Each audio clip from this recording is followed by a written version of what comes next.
3. I knew a man, a common farmer, the father of 5 sons, and in them the fathers of sons, and in them the fathers of sons. This man was of wonderful vigor, calmness, beauty of person. The shape of his head, the pale yellow and white of his hair and beard, the immeasurable meaning of his black eyes, the richness and breadth of his manners.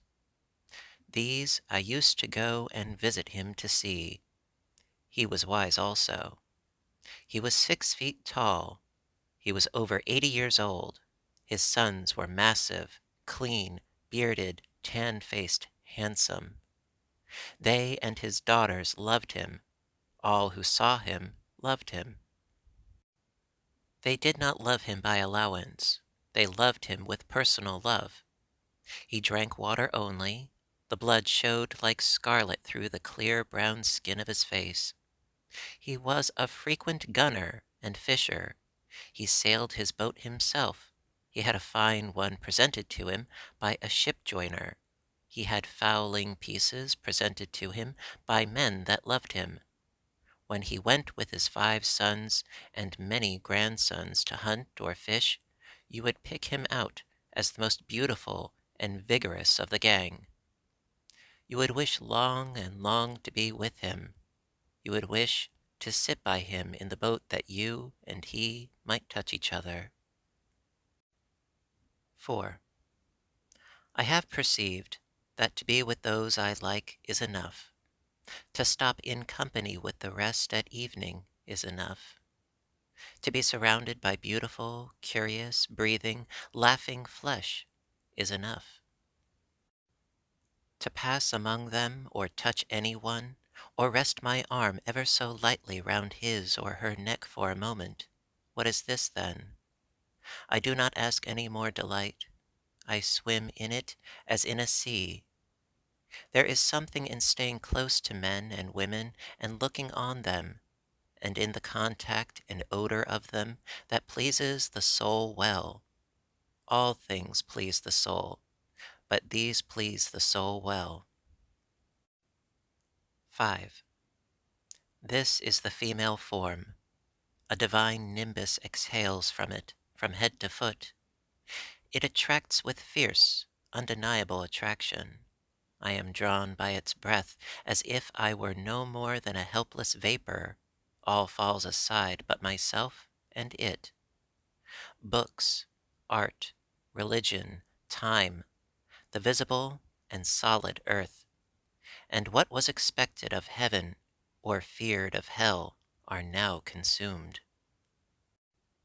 Mad filaments, ungovernable shoots play out of it. The response likewise ungovernable. Hair, bosom, hips, bend of legs, negligent falling hands, all diffused, mine too diffused. Ebb stung by the flow, and flow stung by the ebb. Love flesh swelling and deliciously aching. Limitless, limpid jets of love, hot and enormous, quivering jelly of love, white blow and delirious juice. Bridegroom night of love, working surely and softly into the prostrate dawn, undulating into the willing and yielding day, lost in the cleave of the clasping and sweet-fleshed day. This the nucleus. After the child is born of woman, man is born of woman. This the bath of birth, this the merge of small and large, and the outlet again. Be not ashamed, women. Your privilege encloses the rest, and is the exit of the rest. You are the gates of the body, and you are the gates of the soul. The female contains all qualities and tempers them. She is in her place and moves with perfect balance. She is all things duly veiled. She is both passive and active. She is to conceive daughters as well as sons, and sons as well as daughters. As I see my soul reflected in nature, as I see through a mist, one with inexpressible completeness, sanity, beauty. See the bent head and arms folded over the breast? The female I see. 6. The male is not less the soul nor more. He too is in his place. He too is in all qualities. He is action and power. The flush of the known universe is in him. Scorn becomes him well, and appetite and defiance become him well. The wildest, largest passions, bliss that is utmost, sorrow that is utmost become him well.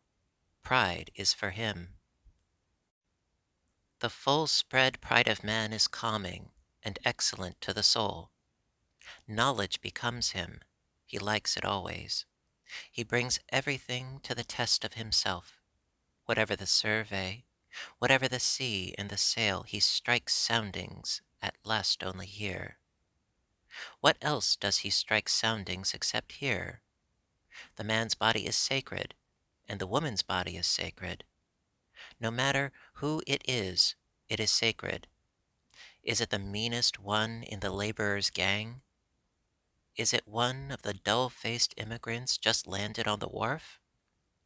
Each belongs here or anywhere just as much as the well-off, just as much as you. Each has his or her place in the procession. All is a procession. The universe is a procession with measured and perfect motion.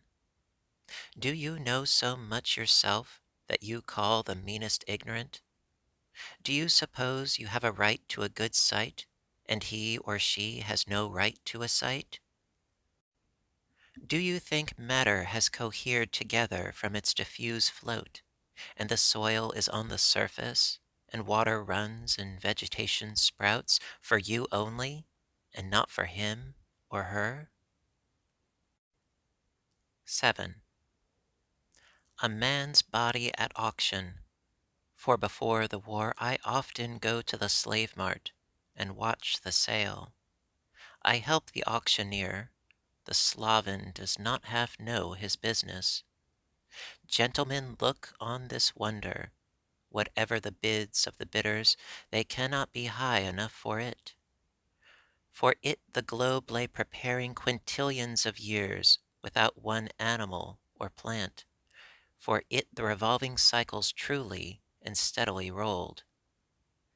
In this head the all-baffling brain, in it and below it the makings of heroes.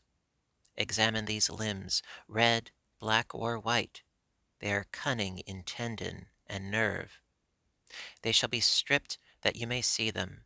Exquisite senses, life-lit eyes, pluck, volition, flakes of breast muscle, pliant backbone and neck, flesh not flabby, good-sized arms and legs, and wonders within there yet. Within there runs blood, the same old blood, the same red running blood. There swells and jets a heart. There all passions, desires, reachings, aspirations. Do you think they are not there because they are not expressed in parlors and lecture rooms? This is not only one man. This is the father of those who shall be fathers in their turns. In him the start of populous states and rich republics. Of him countless immortal lives with countless embodiments and enjoyments. How do you know who shall come from the offspring of his offspring through the centuries? Who might you find you have come from yourself, if you could trace back through the centuries? 8. A woman's body at auction. She, too, is not only herself. She is the teeming mother of mothers. She is the bearer of them that shall grow and be mates to the mothers. Have you ever loved the body of a woman? Have you ever loved the body of a man? Do you not see that these are exactly the same to all in all nations and times all over the earth? If anything is sacred, the human body is sacred, and the glory and sweat of a man is the token of manhood untainted. And in man or woman, a clean, strong, firm fibered body is more beautiful than the most beautiful face. Have you ever seen the fool that corrupted his own live body, or the fool that corrupted her own live body? For they do not conceal themselves, and cannot conceal themselves. 9. O my body, I dare not desert the likes of you in other men and women, nor the likes of the parts of you. I believe the likes of you are to stand or fall with the likes of the soul, and that they are of the soul.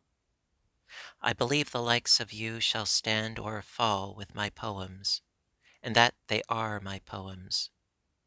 Man's, woman's, child's, youth's, wife's, husband's, mother's, father's, young man's, young woman's, poems.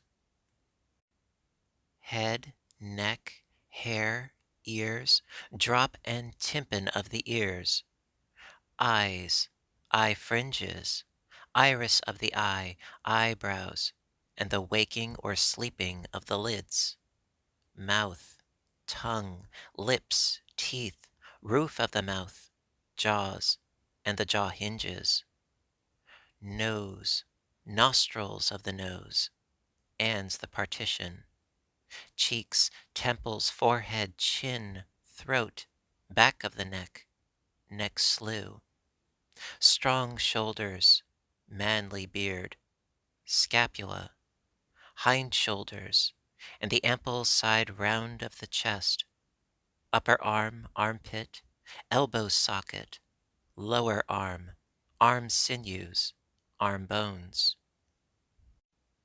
wrist and wrist joints, hand, palm, knuckles, thumb, forefinger, finger joints, fingernails, broad breast front, curling hair of the breast, breastbone, breast side, ribs, belly, backbone, joints of the backbone, hips, hip sockets, hip strength, inward and outward round, man balls, man root, strong set of thighs, well carrying the trunk above, leg fibers, knee, knee pan, upper leg, under leg, ankles, instep, football, toes, toe joints, the heel, all attitudes, all the shapeliness, all the belongings of my or your body, or of anyone's body, male or female, the lung sponges, the stomach sac, the bowels,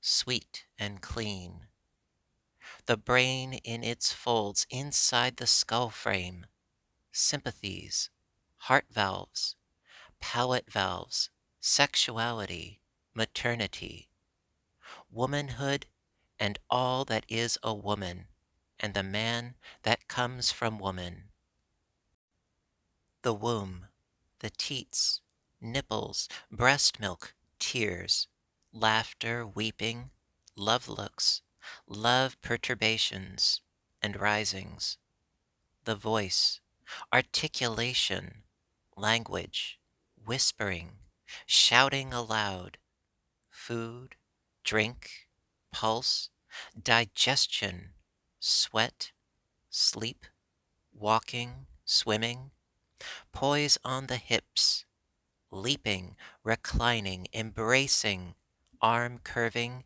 and tightening, the continual changes of the flex of the mouth and around the eyes, the skin, the sunburnt shade, freckles, hair, the curious sympathy one feels when feeling with the hand the naked meat of the body, the circling rivers the breath, and breathing it in and out, the beauty of the waist, and thence the hips, and thence downward toward the knees, the thin red jellies within you or within me, the bones, and the marrow in the bones, The exquisite realization of health. Oh, I say these are not the parts and poems of the body only, but of the soul. Oh, I say now, these are the soul.